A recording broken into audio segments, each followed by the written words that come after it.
بناء على المنهج المتعارف عليه في أمثال المجالس كهذه،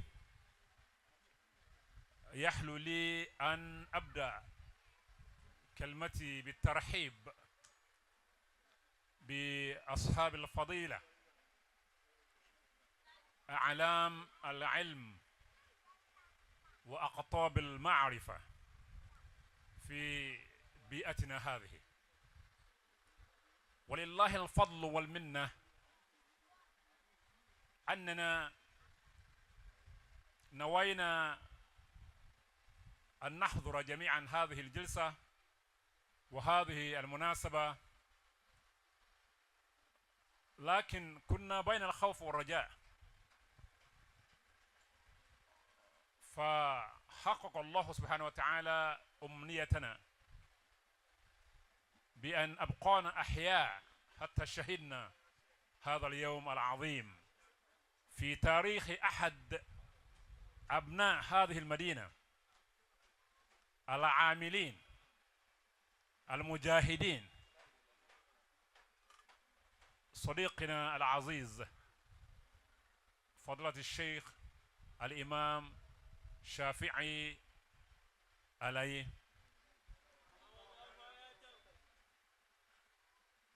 إنه لمن دواعي السرور والمنى أن وجدنا بيننا اليوم شخصية فذة، علم من أعلام الشريعة الإسلامية، وكوكبة من كوكبات اللغة العربية، ومفخرة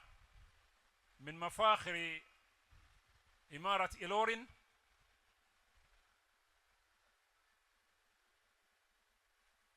التي تفرعت من تلك الدوحة العظيمة،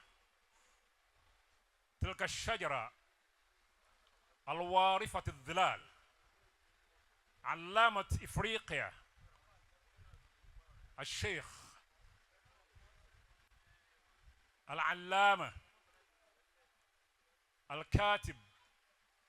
المؤلف المؤرخ الخطيب الداعية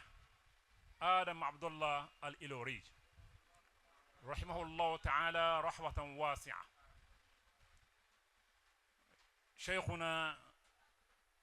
الخطيب الكاتب الكبير الفقيه اللغوي الشيخ ثوبان بن الشيخ آدم عبد الله الإيلوري، أهلا وسهلا بشيخنا جميعا. فنحن جميعا في هذه الجلسة تبع لشيخنا ثوبان، وشيخنا ورئيسنا وإمامنا. أكبر ولا أفا أكبر ولا أفا جماعة كودا بودا مي أكبر مي أفا مي تي بودا كاكوري بدلا أكبر كوسينو لي كوماني. أهلا أهلا بشيخنا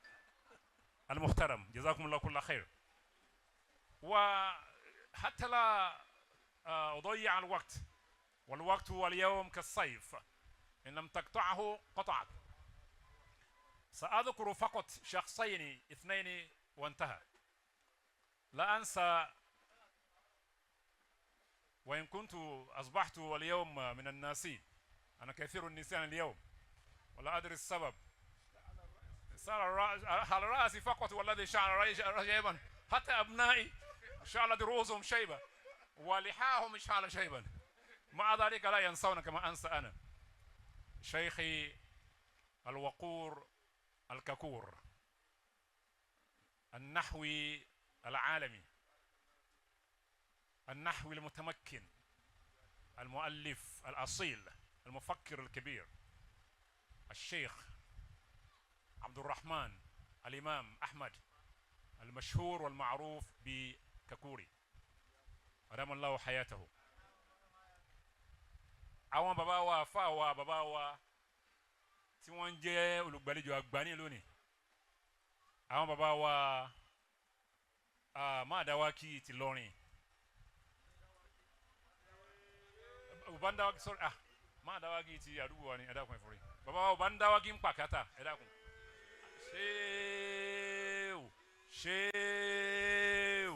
شيء والله يعصمك من الناس لا تخاف دركا ولا تخشى ولا حول ولا قوة إلا بالله العلي العظيم bàbá wa banda wa kí n pàkátà láwa ní àfọwálí mi ní bẹlórin inú àdúgbò tí ò sí fọwọ́rọ́ sẹ́yìn ní lọrin banda wa kí kọta sí wọ́ọ̀dù wa ní pàkátà àfẹ́ntì ò bá ní kọjá lọ òkè ìbólókù àfẹ́ntì ò bá ní kọjá lọ ìta mọ́lókù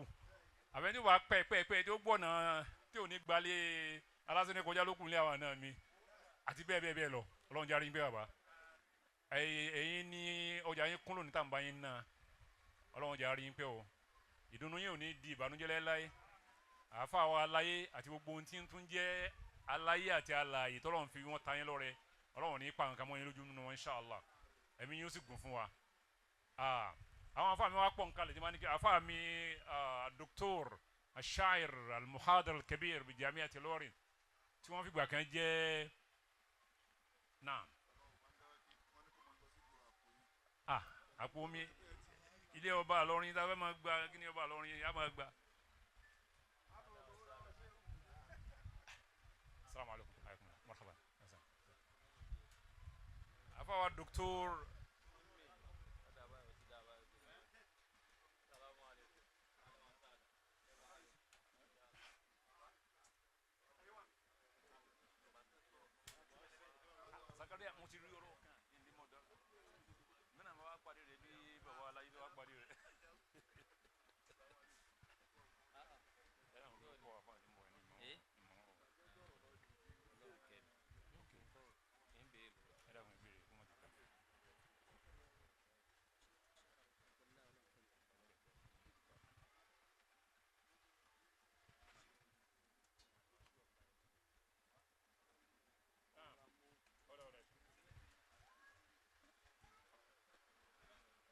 àfàwà àgbà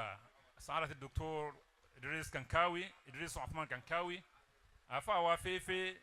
kọrinkọrin sọ̀rọ̀sọ̀rọ̀ kọ̀ǹkankan bàbá wa àgbà ọlọ́run kẹ́mi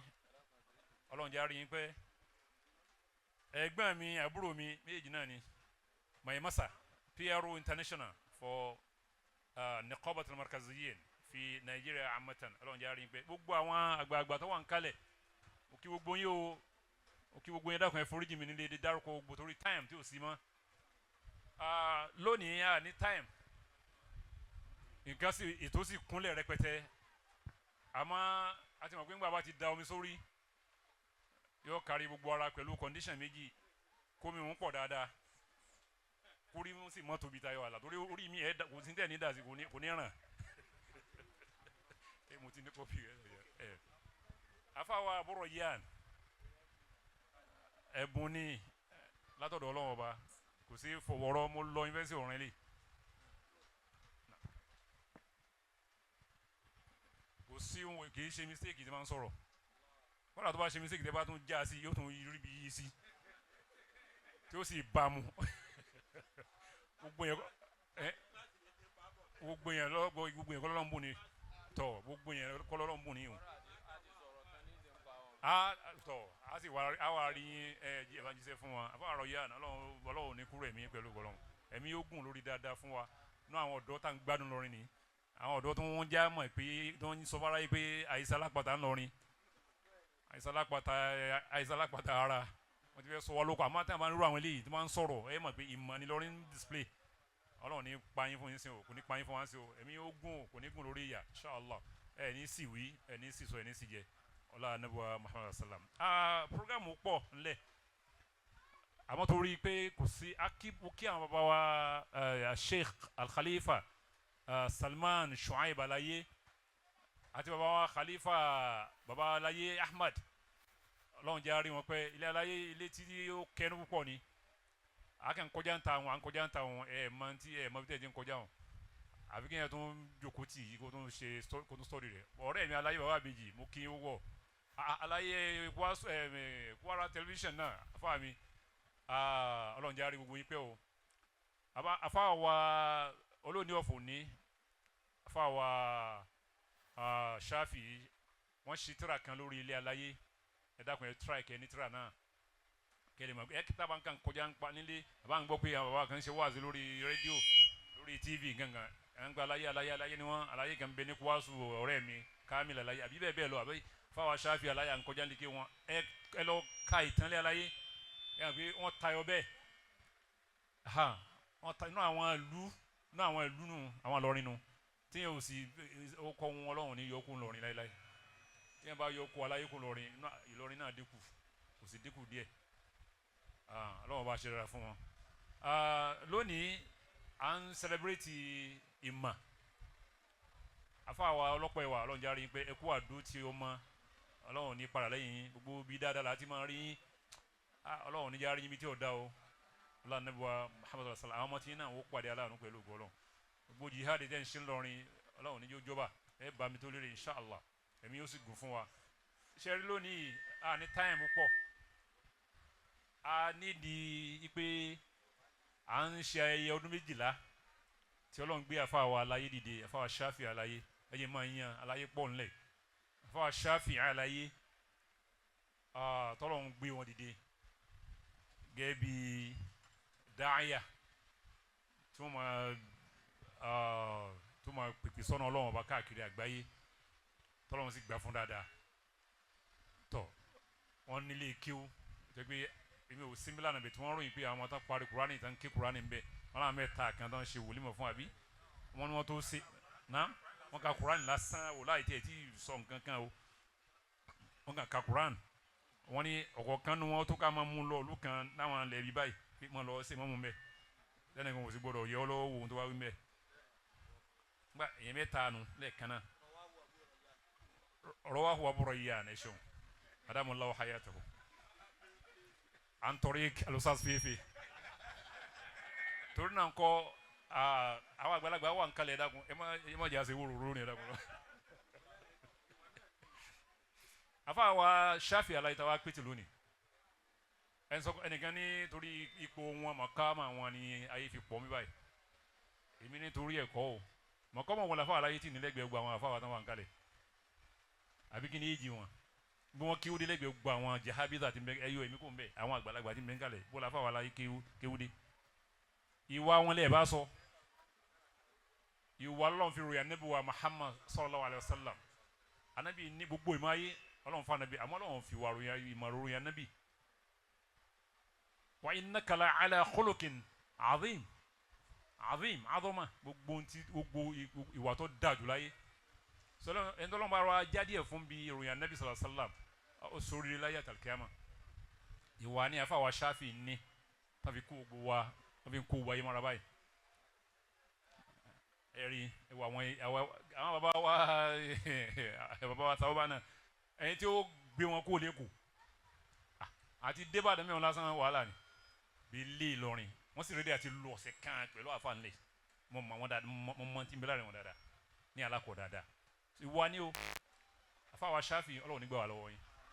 àwọn náà tá à ń sátẹ̀lé wọn kò sí tí wọ́n lè pè mí sí tí wọ́n bá pè mí tí àfa wa Rasheed Harun Rasheed Ọlọ́run jẹ́ ara fà pé ní ìròdì táfà lè pè mí tì ní lọ pẹ̀lú ògùn Ọlọ́run ọba ìwà náà ni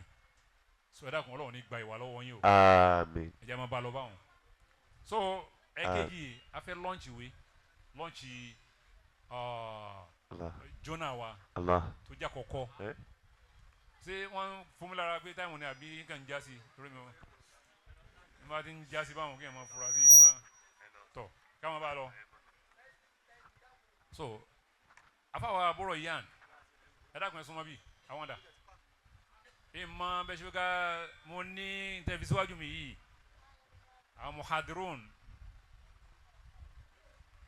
ẹ ká máa sọ Lárúbá wọ lónìí Lárúbá bọ́ọ̀lùgì táwọn kan máa gbádùn táwọn àyàwó sí ní gbọ́n táwọn wí àwọn ni wọ́n sì kọ́ wa ní àwọn náà sì ràn wọ́n lékeu